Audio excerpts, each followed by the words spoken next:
বিয়ের জন্য মেয়ে দেখতে গেছি, পছন্দ হইছে।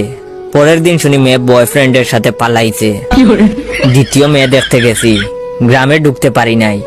মেয়ের বয়ফ্রেন্ড দল বল নিয়া কইল গাড়ি ঘুরাবি নাকি বাংমু। তৃতীয় মেয়ে দেখলাম, বিয়ে প্রায় কনফার্ম, কেনাকাটাও শেষ। বিয়ের আগের দিন মেয়ে ফোন দিয়া কইল বয়ফ্রেন্ডের লগে রাগারাগি করে বিয়েতে হা বলছি, এখন ঝগড়া মিটছে, আমাকে বিয়ে করলে করতে পারেন, তবে আমি চান্স পেলেই বাগবো।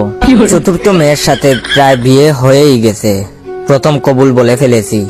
দ্বিতীয়টা বলার আগেই মেয়ের বয়ফ্রেন্ডের অতর্কিত হামলা, লাঠির বাড়ির চুটে গাল অমনেই হা হইয়া আছে, 3 হাত পা ভাঙছে, হাসপাতালে নেওয়ার কেউই ছিল না।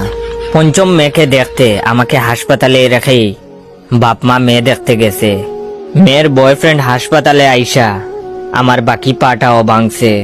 আপনারা আরো অ্যারেঞ্জ ম্যারেজের আশায় বইসা থাকেন, প্রেম কইরেন না। তবে আমি মনে মনে সিদ্ধান্ত নিয়ে ফেলেছি, এই জীবনে আমি আর বিয়ে করব না।